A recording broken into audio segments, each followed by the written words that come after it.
Okay, so my name is Albert, and this is about woodworking with a scroll saw, and also to be able to create bowls and vases without having to have a lathe. Okay, and there's just parts and pieces, the tools that you probably already have. It's just incorporating them in a certain way, and then you can embellish them if you have a lathe to incorporate with stuff. So, are you guys familiar with the scroll saw? You are. You are using Scott's word. Well, I have a scar that says I am. No, yeah, you are definitely A scar that there. says I'm not familiar. You are definitely there. So I started out with different types of scroll saws, and then finally, I'm working on getting different types of scars. yeah, that's all the way worth You it. just got pictures. Absolutely. So you just got pictures. The No, I'm scroll saw that I an like, apprentice. I use this one because of the types of woods that I cut and whatnot, and they're pretty hard. So I think some of the softer woods I use are like maple and walnut and cherry, and the really soft ones are cedars and pines. So I'm cutting through a lot of wood, and it starts out basically at a 3/4 inch piece of wood, and the rings that I put out are 1/2 inch in diameter, and then I cut them at a 34-degree angle, and then they should stack up on top of each other when you're done cutting. Ding, ding. See how I cut the rings out? Turn them upside down.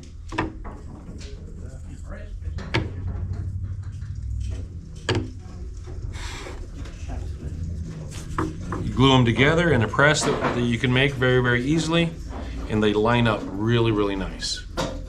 And the cool part is that if you get used to it, you can make two halves, two bowls, identical. So I start out with one ring. I take that piece, and show them real quick.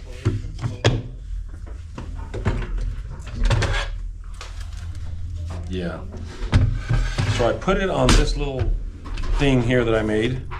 And I got what's it called, the Lazy Susan? Yes. Yes, that. And I also put it on this piece here because it's sturdy and won't warp or nothing.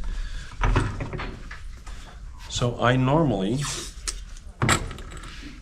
just grab a piece of tape, like so. Kind of eyeball the center there, like so. It's a little bit wobbly, but still gonna work out just fine. Glasses work out. Okay. Here we go. Here's the measuring thing here. So from the edge of this line right here, for the first hole that I already drilled, from there, I'm going to come over 1/2 inch, like so.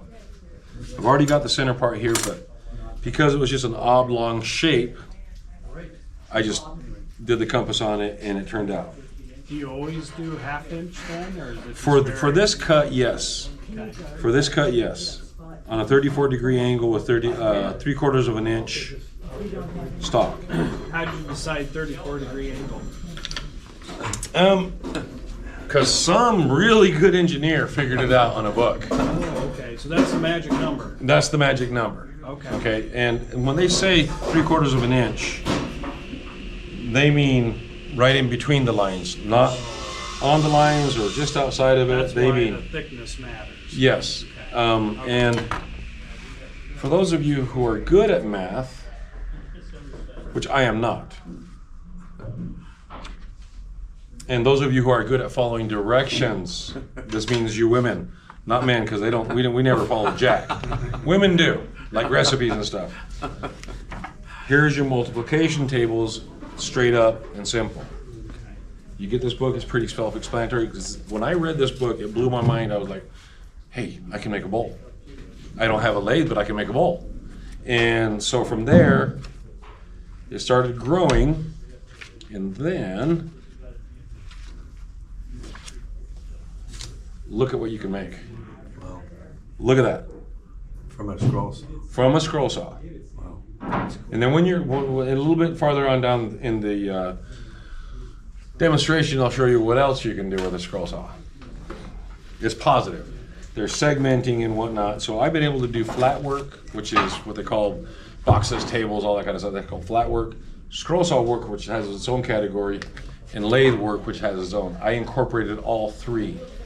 And I am a little bit different than everybody else because I don't do everything like exactly like the turners do, or exactly like the scroll saw guys do, or exactly like the flat workers do. I do things what work for me. As long as your outcome is what you wanted it to come out to, doesn't matter how you get there. Just do well and be safe, for sure. You guys can pass this around real quick. Now, let me see here. Did I answer all your questions? Yes. Yep. Okay, because I get distracted. Yep, no, that was perfect. Okay, so I'm going to gently turn this around, and it matches up. I've got a 1/2 inch ring. So in that book, it'll tell you different 3/8, 1/2 inch for 1/2 inch wood. So a lot of it depends on the depth of your wood and the width. So the taller the angle, which would be 28 and stuff like that, would be a higher angle, less of an angle. So the taller your base is, not very much angle to it. It took me a while to figure that part out, and I'm like, why? I don't get it. I needed more context.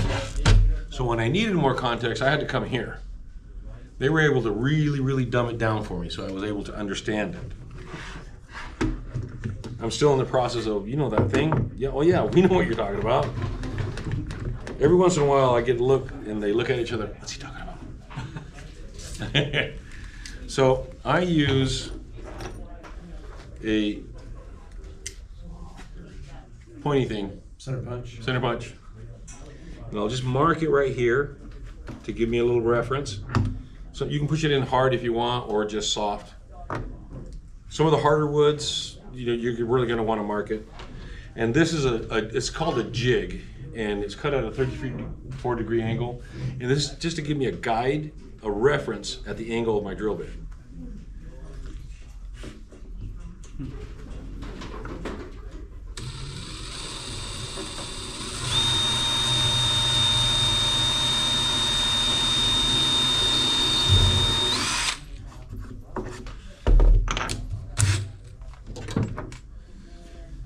Then I have this little nifty 5-in-1 that I'll scrape this part off right here, so it's not, so my blade will be able to go in through the bottom really, really easy.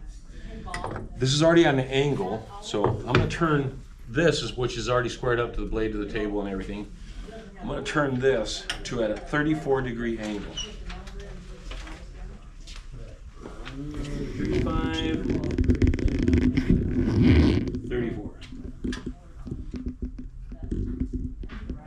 And the reason why we know it's square, because on the demonstration earlier, we'd already cut one ring out at a 34-degree angle, and as you can see, lines up. Now there's other stuff that you can do with it as well, but that's in the future. I'll show you towards the end. So this one right here, come right here, you put it in there, and that little hole that you just drilled. The hole's a little bit big than what I normally use. I just don't have a 16-inch drill bit. Sell one here. That's the thing, they're out. Oh, Yeah. So tension's lightened up. Bring this in here, and this is a number 9 Pegasus blade, MGT. It's geometrically something.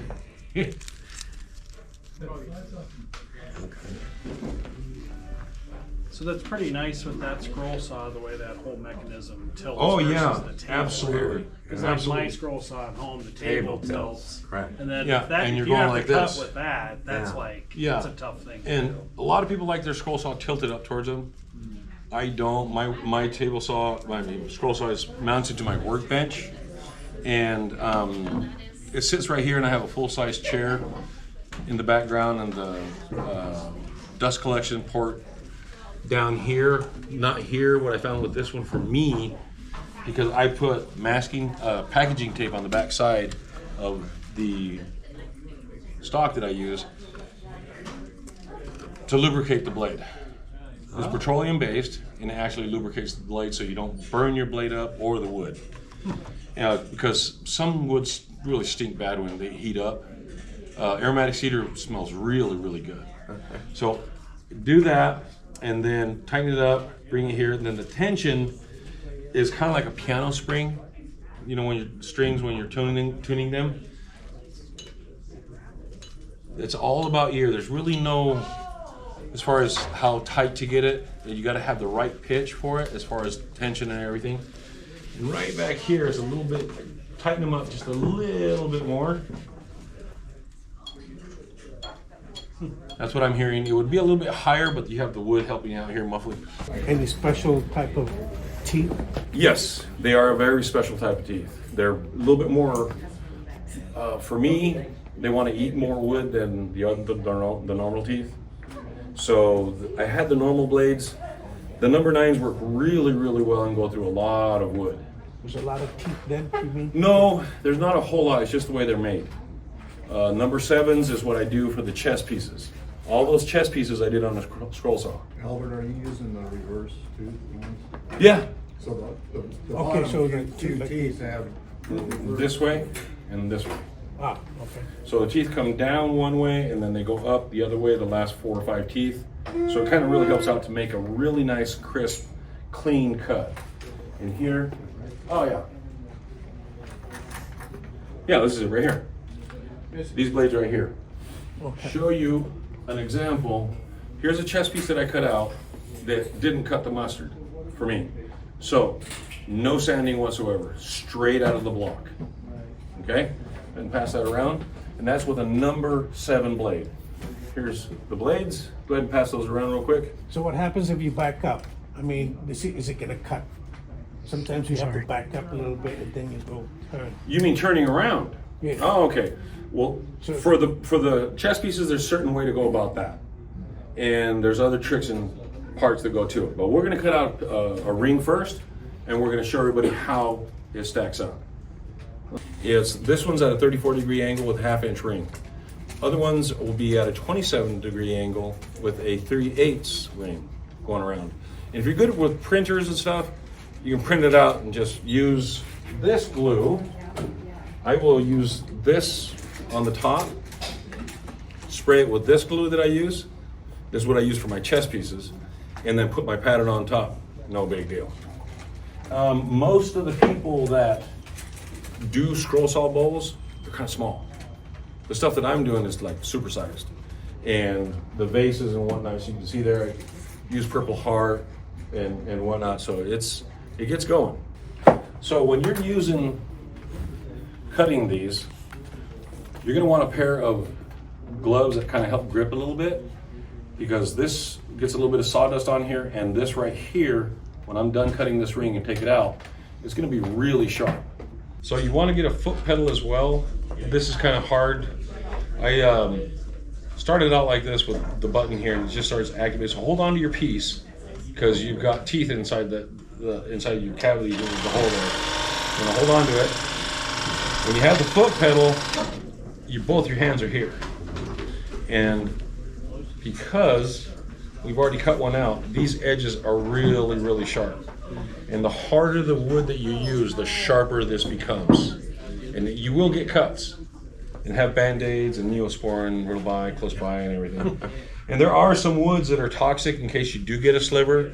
One of the ones that comes to mind really right off the bat is Wenge. You want to get that thing out quick. And they have some really cool tweezers here. I have one in my truck, one in my garage where my shop is at. They pull them out really, really well. Like you mentioned with the cypress being more fibery, it'd probably be a good idea to get a test piece. You try at least one cut first, see how it's going to react, so you know how So when that's you get the into a softest, real you one, think? how it's going to move. Because it's going to want to jump and follow grain. Probably going to be another one. It's going to try and go in to the softer grain lines. Yeah. Walnut would probably be more, I wouldn't say creamy, but more consistent. Where some others, it's going to want to try and follow the grain and jump around. I do a test piece to see what the movement's going to be like before you do it. Yeah, what he said. See, I told you. Did you take the back side of this? I did not. Oh, okay. I did not. This is just to show you guys, you know, if you lube the blade, especially for the harder ones, There's a reason for the harder ones, because you will burn up this blade and waste it quick. The harder ones, the harder woods, I can do a bowl with 4 or 5 rings with maybe on like walnut with 1 blade, possibly 2. With the harder woods such as Purple Heart and whatnot, it's usually 1 blade per ring. It's a consumable, you know, so it really works well. And when you're doing those, with the harder woods, you do 1 ring. Don't even think about it, just put that blade aside. You'll be able to cut aromatic cedar, pine, anything like that that's simple, walnut, you know, easier. It'll cut really, really simple. When you say lube, this, Yes, it's petroleum based. so you take that underneath, so when it cuts, it lubes it. Yes. You don't have any problem with finish? No, I don't. I'll get to you on that. That's a good question. Okay, so the tension that I had on it is pretty tight. So I have to back it off just a wee bit And I was asking, what speed were you on? all the way. Oh, the fastest? Yeah. Okay. That's how I learned, and you know, I kind of like it that way. So Okay, I was just wondering. yeah, so I'll just bump this up again just a wee bit. Boom. There's my speed. I'm about ready to step on my foot pedal. Okay, here we go. Don't make fun of me. I'm nervous. Just gotta follow your ring along.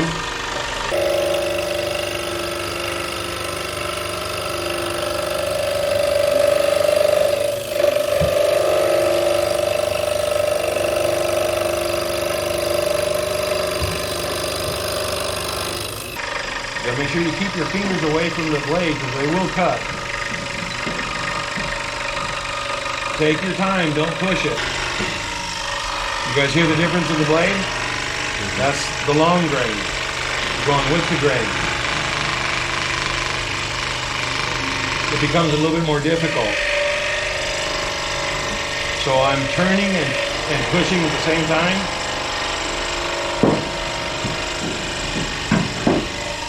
Then you're going to hear a different pitch.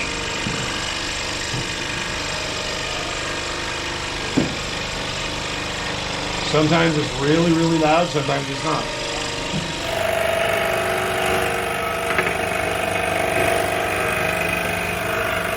Did you guys catch that? Yeah. Okay, so that's me not putting enough pressure on it, downward. I've actually made this whole table dance. Like literally bounce around on me. That's how much power is in these machines.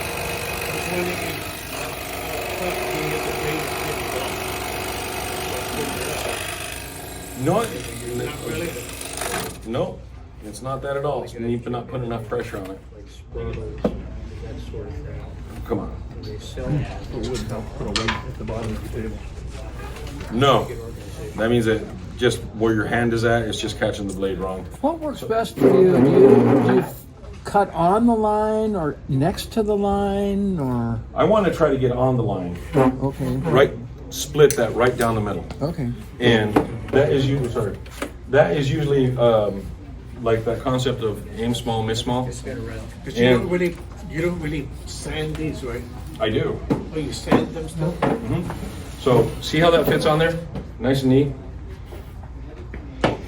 And even though, to me, it looks like I'm way off when I'm cutting right here, because my focus is on the line. Mine, I had to modify it a little bit because this piece going up and down catches my attention, my eyesight. So I drift. So I put this thing, flipped it upside down, turned this way here, and I put a block on it, piece of wood. Yeah, I was wondering. Now I can't see it, doesn't- so it doesn't distract me. Yeah.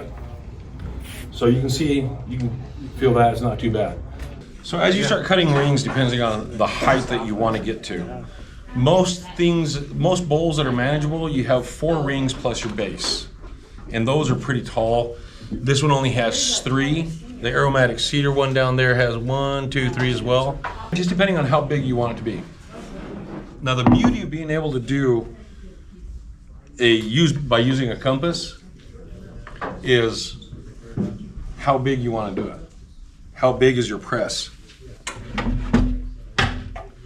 I've done 14-inch bowls where the OD is 14 inches. I have a bigger press than this. And what I do, you're not restricted to size, shape, or also the size of your pattern. Those come with patterns. I could never figure out the computer how to do that kind of stuff. So I learned how to do it with a compass. And so let me put this back, safety things here. Okay. So you have these, you're gonna have to make one of these. This is the inexpensive way of doing it. You can get a hydraulic one, a jack, to where as you're jacking the bottom up, or a press that comes down.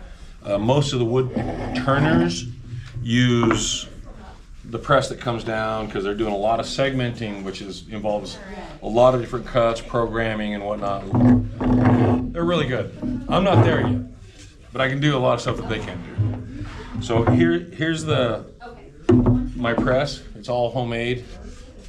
Lock washers, all thread, washer.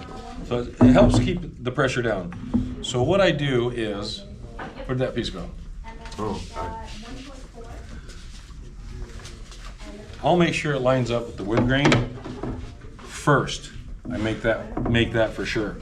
And a real good way to tell is, most of the time it's kind of hard to get a big piece, one big piece. So I'll be putting two pieces of wood together, gluing them up, flattening them down to 3/4 of an inch, sanding it down lightly so it's smooth. Most of your planers will leave a groove, a small smidgen of a ridge with these, what are those spiral, helix head. Those do really, really well, but they leave a small ridge where you can feel, and sometimes you can feel that, especially when you're trying to glue things together that are flat. You gotta make sure it's flat before you put it on here. So you gotta check your corners, all that. If it's a little bit of wobble, I use this this is a self-adhering sandpaper. And I put it on one of my workbenches that has white melamine on it. And I just roll that out, smooth it out, make sure it's all glued down with one of these. It's just a roofing rubber membrane roller, and it works really, really well. They're not that expensive, and they'll last a lifetime. The one thing I love about this product here is it lines up. It has a tapered edge here. You put one out, the next one's gonna roll right up and next to it. You just put it down with your hand, cut it with some scissors, so on and so forth. I usually do 3 rows, and I use it for a lot of my flat work, the bottom of my vases, bowls, and whatnot. If you're ever out, need something sanded down a little bit that has a little bit of a burr going through your table saw, rub it on there real quick, and it works really, really handy. Is that in different grits or just? Oh yeah, Okay. yeah.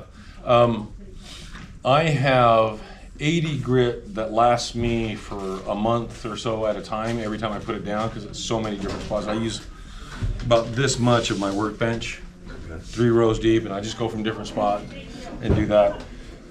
Put a little bit of glue on, not too much and not too little bit. So when you put this down on top of this, and I use the Tight Bond 3 because it gives me a little bit more time to work. So I kind of eyeball this as far as it being centered. I put it down, and then I clean up the little brush. It's a little glue brush that they have in case you forget, which I do all the time to clean it.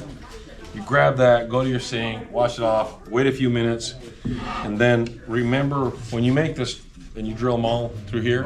Pretty sure all you've done that before, but I don't know. I had to number mine because I lost track of what went where, and I was going like this trying to figure out which one fit. So I numbered mine to help me out. And things move, and then after a while you just set it down gently like that. So it shouldn't move back and forth. That's the reason why you put the right amount of glue on there. And these are just spacers. It's just to help you get to point A to point B without wasting too much time. Because then you have to put these washers on so your wing nut won't dig into your wood. It just helps push down evenly. And then you don't want to over tighten. I have a tendency to do that. You just want to get things finger tight. And I use this same system here when I'm doing my boxes over there for the lid and the bottom part. A lot of people do boxes and they use a bunch of clamps. That box was mainly put together with blue tape and glue. Pretty much 99% of it. There's not one clamp that went in there. We're using tape as the clamp then. Yeah, you do And your lining. you do your angles correctly, and you get it right.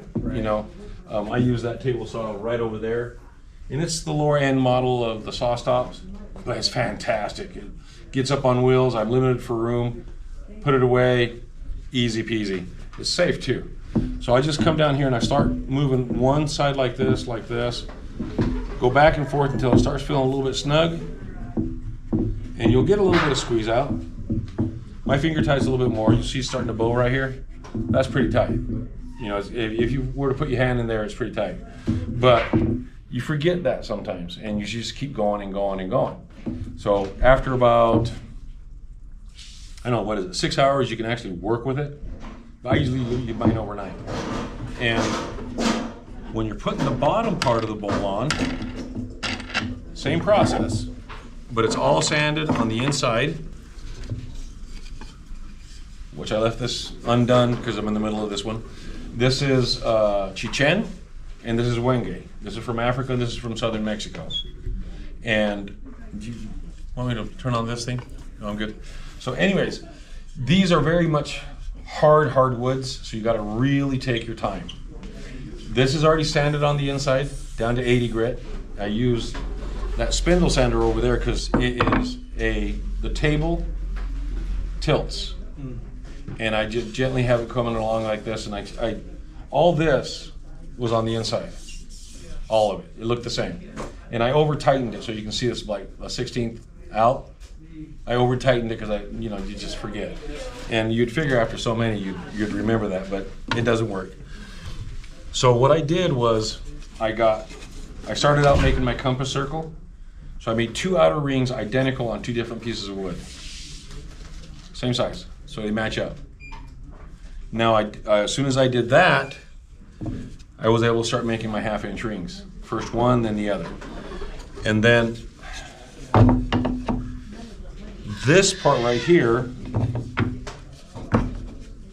is the bottom of this one. So instead of using this here, I traded it for the Wenge, and I created another demonstration piece and another bowl. If you look at them, pass them around, you can see that they line up. Do you ever do more than just 2 pieces in the press at a time, or do you just? I do one at a time. The minute I have done 2 pieces, even 3 pieces, 4 pieces. Okay. And then, what's that thing that goes Tetris? It looks kind of like Tetris, things just going everywhere. It didn't work out. Yeah. So just by doing 2 pieces at a time, then Yeah, it's just 2 pieces that'll. that's stay the together. best way to do it, yes. And when you wait, I'm gonna say, 15 minutes in between putting your layers up, that is the best as far as the best outcome, because after 15 minutes of tight bond, you're gonna be kind of hard pressed to get it off with your fingers. Sure. So it won't move around so much. Yeah, about 20-30 minutes, it's at 80% cure strength. Oh yeah, it's About 79, 80. it's pretty tough. Somewhere around there. Yeah, it's pretty tough. Anyways, so About. I gotta give him a hard time. Oh, yeah, you did. Good work. So I have multiple of these. So when I'm doing a vase, I actually, instead of getting some long ones of these, I just take these off from another one, put a nut right here, Oh, and extend. and extend it up. Sure. So it kind of helps out for economics and creativity to see what you can do. Once you start getting creative with things, your mind starts to work in really, really cool ways. So as you got that So going is on the there. one you did in Purple Heart, is that one of the tallest ones you've done? No, it's not. You've done I some actually done some taller ones and wider ones. Okay. Yeah, I've done one that's about 1.5 inches taller and a 14-inch belly. Wow. Yeah, and that was done out of mulberry wood, which is yellow, and it's mulberry wood from Iowa, and it turns a bronzish, goldish color after age. Yeah, beautiful piece. And so now that I'm doing this, and you have it all done, you sand the inside on your spindle sander, or where did that thing go? Oh, here we go. If you don't have an oscillating spindle sander, this thing was given to me by my neighbor a couple weeks ago. Well, guess what I figured out how to use? One of these. And it works great with these pads because they're not so catchy. I'm not that good at operating this thing. With the smaller pieces, it kind of catches and takes off on me, so I had these for doing it by hand, and I said, well, I wonder what this does. Put it on there, it worked really, really well. Oh, let's see here. Once I get all these pieces done and sanded on the inside, I've already built this. Right here, this neck, which when you're doing two bowls, you can see this piece is identical to this piece. So this would be going up on top. So I'm fortunate that I have a lathe that I purchased, that I'm able to incorporate that in this part as well. But if you don't have one, and you do have a oscillating spindle sander, but it doesn't rotate or nothing, when you glue this piece to here, you can actually use your spindle sander, have both pieces like this with your 3-inch spindle sander, and rotate it, and you create that curvature. Yeah. And what's nice about it is that you'll also be able to use this on the inside of these right here. They work great. Great, great, great. Because I sanded this one with that, just to see if I could, and it worked. And then the inside, you see how it's kind of difference here between a 16th and a 32nd? Well, you put it inside your spindle sander that's going up and down, your oscillating spindle, you guess what's going to happen? You're going to straighten that out and clean it all up. You're going to be cooking with Crisco, just lickety split. It's going to be fun. So when you have this like this, okay, and you're all finished up, polished on the inside, these have to be sanded on the outside completely as well. This has to be glued to here as well, and it has to be finished. So as I'm gluing this together in my press, the bottom part, because it's in different stages, after about 15 minutes, 20 minutes, I take it out of my press, and I use my 5-in-1 to take out, there'll be squeeze out between here and here, right on that line, a little bit of squeeze out. So I'll use this to clean it up, very lightly, come down like this, rotate it, and then I'll grab this and gently scrape this to cut that little, where it rolls over on it. I'll cut it off, clean it up, have some water, blue paper, shop cloth towels, grab this end right here, push it in there and start rubbing it off. And it cleans it up really, really nice. Put it back in the press, a few hours later, good to go. Next part of it. Then after this is all sanded up, ready to go, put epoxy in it, I'll glue this to this. Now remember, this is all sanded, okay? Glue that. It's going to be a little bit more of a difference here because I've already all sanded and prepped. So when I use this epoxy, and I use this brush, which I really, really like because I figured it out, I just put it all on. I give it 3 coats, light coats, and it works out great, as you can see over there. And the first time I used it, it turned out like that. And sometimes at the bottom of the bowl, you have these little bubbles and milky stuff. Well, you can use a hair dryer or a torch for soldering copper and stuff, and just get close to it to let it know that the heat is there, and the stuff just disappears. I'm like, fantastic, this is great. I can keep on doing this. And I've met some other people at some certain sawmills and stuff, and I'll see them doing it, and I'm like, well, how do you get that out? Watch. I'm like, whoa, that was cool. And so this epoxy is self-leveling, so I use it a lot, and I'll use this also in my chest pieces. to put the lead shot in the back and fill it in so it completely glues together. They're all glued together and you don't hear a rattling noise when you pick them up or anything. So now that it's all glued, I mean finished, and I'm getting really close to getting the epoxy done. This is glued down like this. I will usually mount this on the lathe on the headstock right here. I put a jam chuck here, and then I turn it and I droop it. And that's the reason why I got the aromatic cedar look.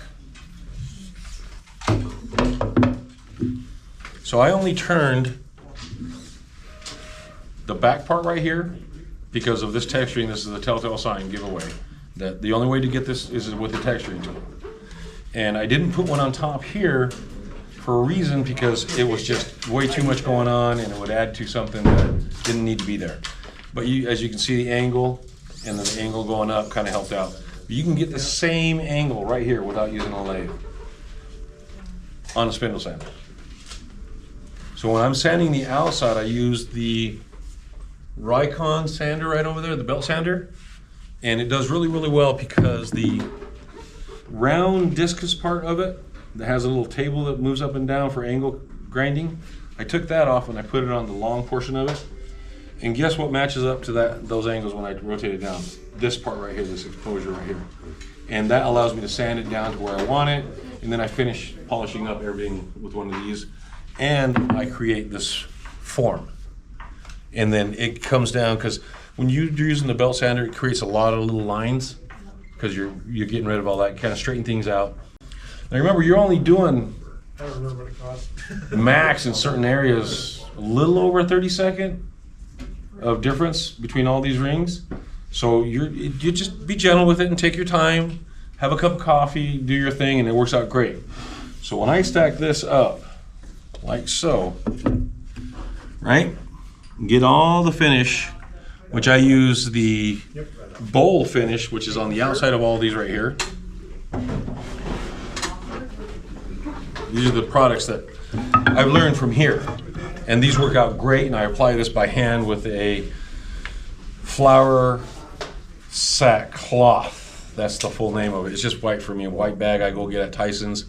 It's $1 a deal. And I cut them up in little squares, put them in Ziploc bags so no dust gets in them. And they work out great. And I use these little glue bottles that they have here. I put this product in there, and I squirt it onto my rag, and it stays for a while, and I'm able to not destroy a lot of product at the same time. So what I'll do is I'll have that, and then what did I do with it? Where'd it go? The black light. Oh, it's right here. I was checking out the bloodwood. Okay, so when you have, say like Chichen, okay, and you have it finished out and everything, and then you have a black light shining on it. See how it's fluorescent? This is really, really cool. A lot of woods turn green, Purple Heart turns green, and I just found out a few minutes ago while walking around here, bloodwood turns blue. So it's really interesting the way things work, and they change colors and whatnot. And then you have the see, where's that book for the bowls? Did we already pass that around? Oh, okay. Yeah, okay. Perfect. And then you have the other stuff that you can do, 3D compound cutting.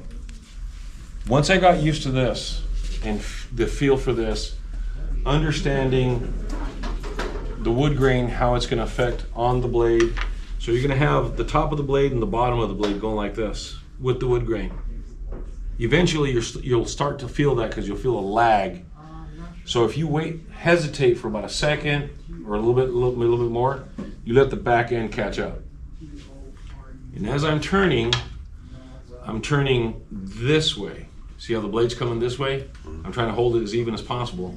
Because if I start pushing back, it's going to eat into my table. One, it's going to have a bit of a gouge. Two, this is going to last about 3 seconds. And I'm changing out blades. So I already got a bit of a gouge on my brand new Pegasus that I just got a few months ago. Because of that, because I lost track of it and I just got in a hurry, and you make mistakes. And which I'm hoping I make more that come out good. My wife said, here, you like scroll sawing? Here, make me these. These are fantastic to make. And I use a number 7 blade to do these. And they are phenomenal. When you peel it apart, so you're cutting a block like this. And everything you're cutting is on the outside. But when all these 4 sides are gonna come apart and they're gonna fall apart like, it's just a tower. And you're gonna have this gorgeous piece of art inside. And you're gonna have that in your hands. And believe it or not, this is a jig for the chess pieces. So when I'm doing these pieces, guess what I did? I used the jig. Easier to handle. And make sure that you use a jig no matter what on all these pieces, because you try to hold it together, it's not gonna work out. And you see guys putting blue tape on it and stuff.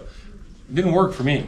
They must be doing something different that I don't know how or what, but this was by far the simplest. And make sure it's out of sturdy, good wood.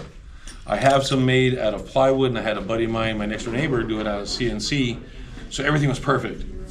Well, yeah, it's 3/4 inch plywood, but it moved. It did all kinds of stuff, and I had this Mexican Bacote, and it worked out great. So 7 chess sets later, and 25 of these ornaments later, still working. You know, the ones that I had out of plywood, they're in the shelf over there helping collect space. And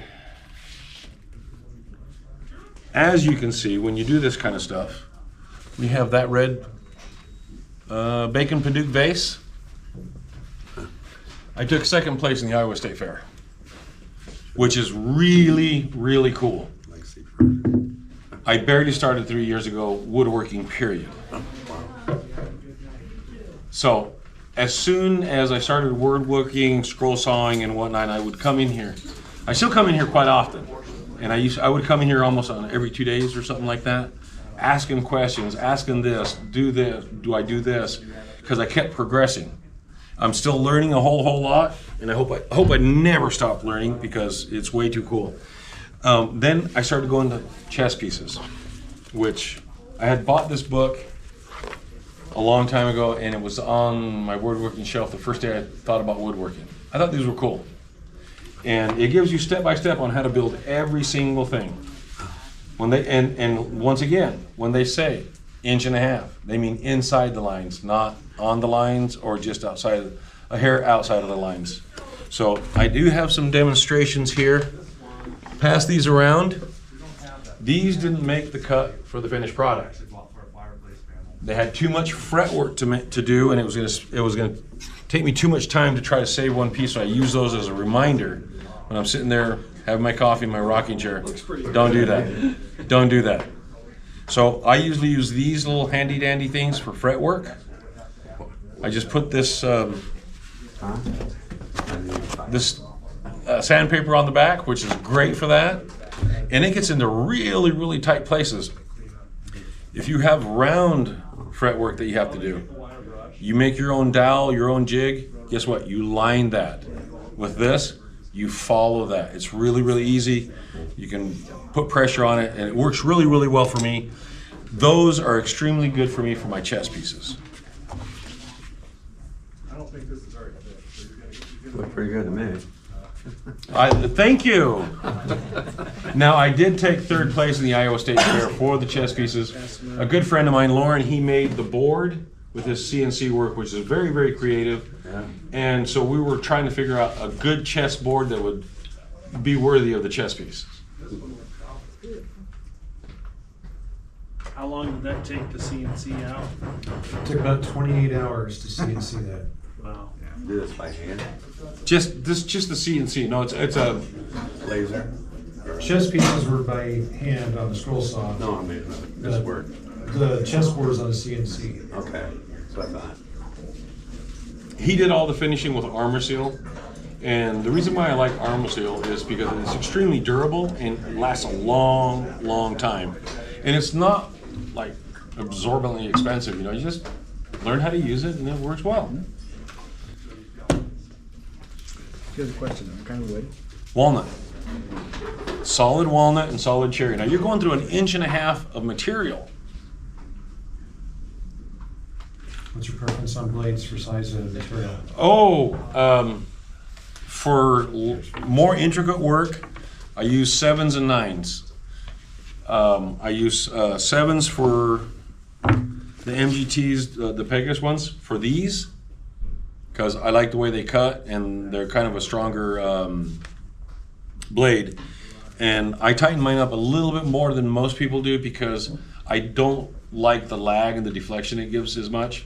I get a little bit more precise pieces. Especially my chest pieces, you got to be careful and wait for it. You can almost feel it, like you're waiting for it to catch up. You can feel it when it's getting there. You know, okay, we're going, and you go. And so when I do these chest pieces right here, and you're working on with your jig, right? You have the square piece in there like so.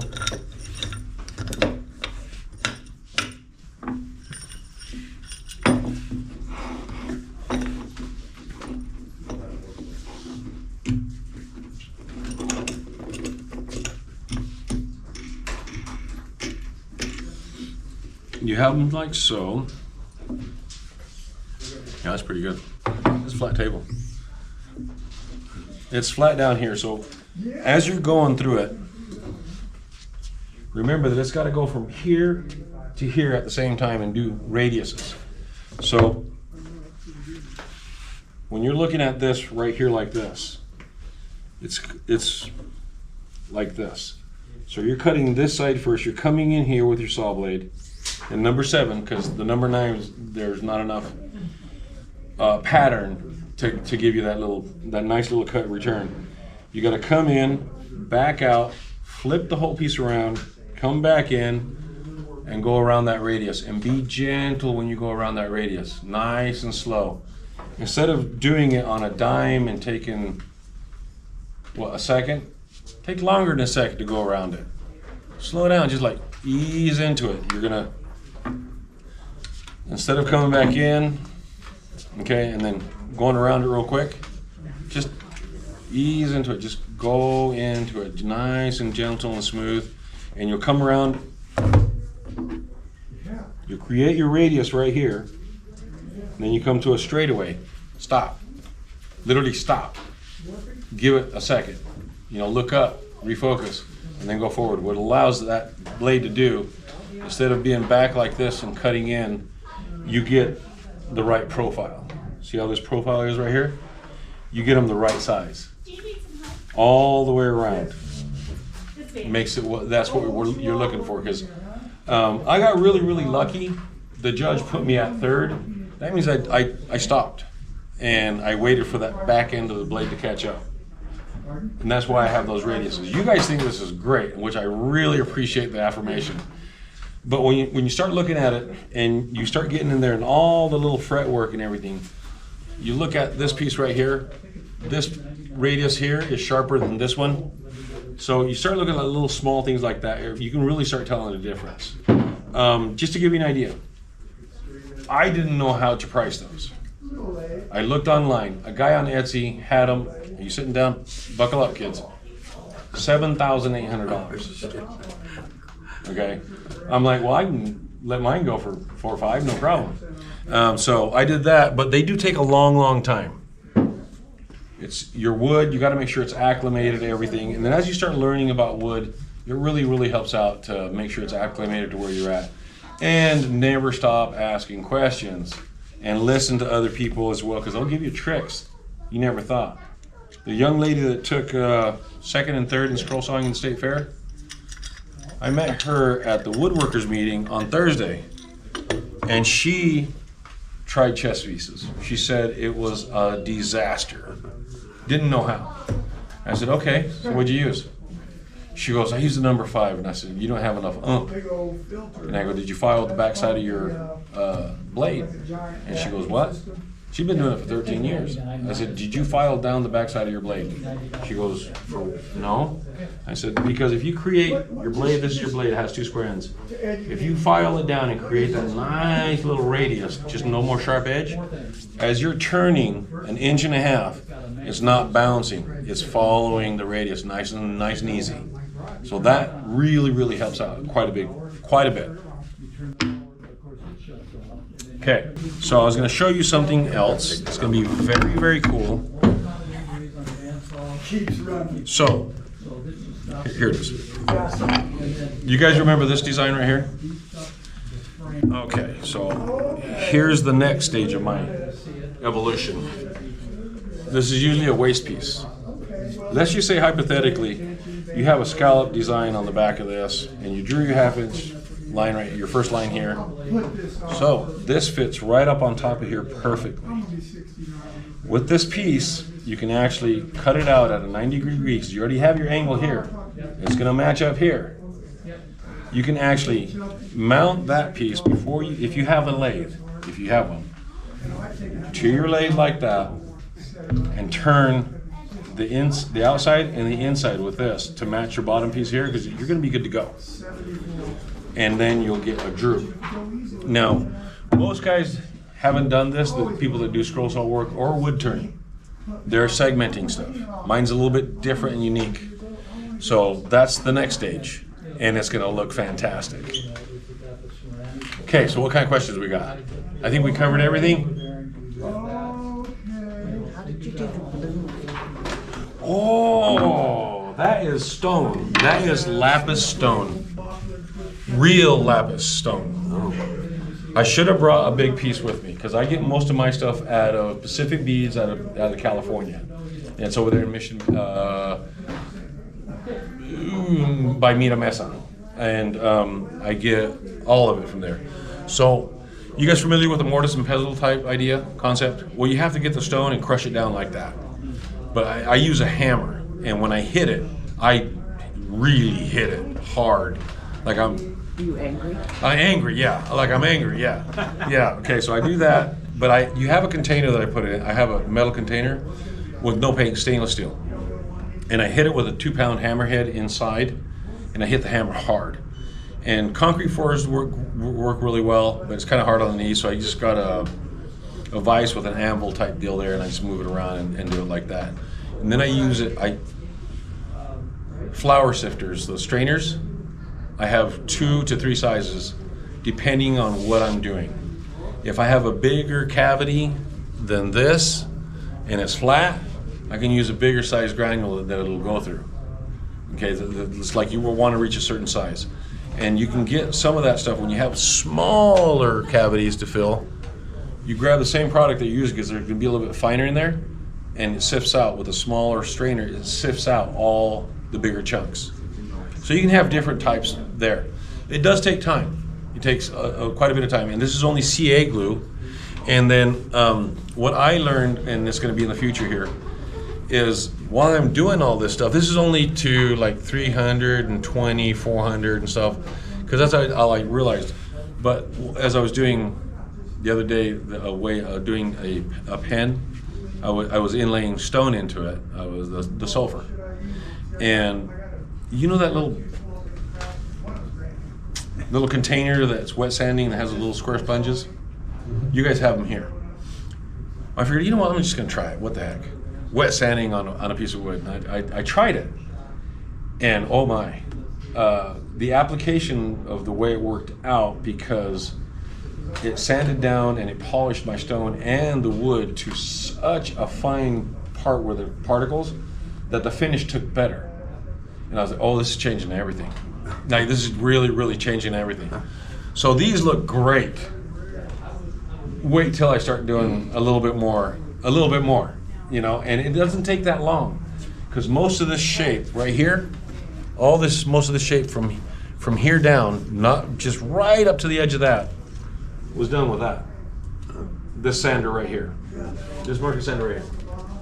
And trust me, I've tried to run it and it won't run. And if I do, I'll bring it back and they'll say, all right, we'll send this in. One for the record deal. I think there's only one guy that ever ruined one of those so far since they've been making those. Okay, kids, what kind of questions we got? There's got to be something. So your jig that you hold the pieces with, do you accidentally cut into that sometimes, the jig itself? Or? Yes. Every once in a while, when you're doing... Like when you're coming down from the top and you exit out the side, No, you don't exit out the sides. Okay, so what I do is I come through here and you have this coming up right here. There's plenty of room to move around all the way up here and you stop right up here. Okay. Pull it out, your blade out, Okay. put it in on this entry hole, which would be this side right here. You blade in, you slide it in there, and then you start. Keep on going. Now, right there's one scar. Right here. And that was from the horse. Because it gets really close to the edge of the wall. Oh, gotcha. I mean, we're talking the thickness of this blade. You're getting that close. So now, this mark right here is on the bottom part of it, of the blade. So it was like this. So when I thought that I had cleared it up here and I kept going, well, the lag part came over here and it stopped me almost dead in my tracks. That's So I'm what like, those side reliefs are for. Yeah. Is blade clearance. they do want that, and then these right here are supposed to be your exit points. Okay, here, here, here, and So here, you're and starting here. at the top, working down. And No, from the then bottom up. From the bottom. I start from the bottom up. It's just the way it worked, and it kept working for me. So now these are the exit points, and they tell you to use them in the book. But the way I did it, I'm not saying it works for you, but just worked out for me to do it in one shot. So once you figure that part out, you start doing these, which these are 3D compound cutting. There's actually the same figure that's on the outside here, inside of here, and in the bottom here. And there's a diamond inside of here as well.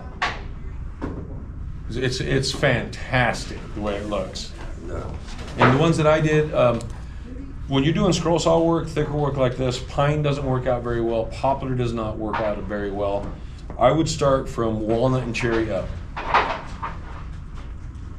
They'll hold together because these little pieces right here, they're not that thick.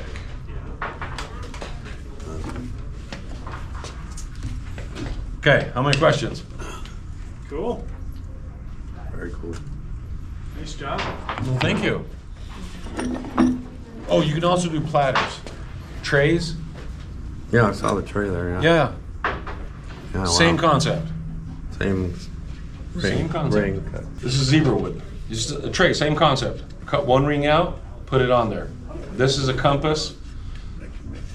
You just gotta figure out this radius right here. You can either get a bowl, flip it upside down, trace it, make a 1/2 inch distance between this corner and this corner, do it like that and draw some straight lines. You don't even have to have a compass. I usually go in on a bigger piece is from the corner I go in 3.5 inches this way and 3.5 inches down from my center line. And it kind of works out. I don't know how I figured that out, but I wrote that down because I'm probably gonna forget it. But I've also inlaid gemstones in here. So all I do is get this, trace this after I cut it, and I come in 1 inch on a piece of MDF. I cut a 1 inch piece, and then I'll come in, put my template here that I have for the router, and I just use a bushing that you have, some bushings that for Guide bushing. Yeah, guide bushing. And have a plunge router that I use with a 16 inch, is it 1/8 inch or 16? I think you do 8 by 8. 1/8 inch bit, and it guides me around, and then I fill it in with the stone. All the stone that I buy is pure in its form. I actually have to break it down. It takes time. The harder the stone, the longer it takes. The stonework it classifies as far as stone hardness, you got from 0 to 10. Diamonds are a 10. Lapis, like, oh, here, there's a good example right there. Lapis is a 7.58. So, Is that the green or blue? blue. This one here, I actually took 2nd place in the Iowa State Fair. And this is Bacon Paduke, Purple Heart, and Lapis. And you can see these are actual stones that I filled in, and all I use is CA glue.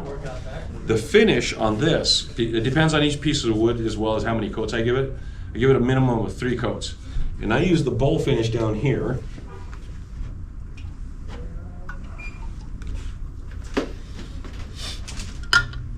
All right, take that. Is that stone? like a full ring itself? No. Or is it No, no. piece by Powder. piece? It's powder. I mean, Powder, okay. so I got into stonework, adding stonework into my stuff instead of epoxies because my wife does lapidary work and jewelry work and stuff. And I saw that and I'm like, hey, what about this? Is it possible? It took me a while to figure out how to apply it and use it. It's not just go fill it in and sand it down. You're gonna be really hard pressed to sand down lapis. You can do malachite and turquoise. So I like this in first place. This is first place to me. I was shocked that I placed. Oh, Period. I would. I saw the stuff that was coming in, and I've only been doing this for 3 years, and I'm like, hey, yeah, kudos to everybody else, but, you know. And then somebody sent me photographs because they were there before I was, and I was like, what? No way. Right on. Yeah. By chance, you didn't see a piece of paper laying on this? So are both of these final finish or? Yeah, this is the Either wood one can condition be a that I final used before finish. then. And then this is for the boxes and Oh. the chest pieces, That's for the bowls. and that's for the Okay. bowls and the bases. Okay. And it just depends. Every wood's going to acquire different Differently. amounts of coatings. Right. Like this one here only has 5. Aromatic cedar has 6. Okay. The purple heart has 3. Yes. Huh.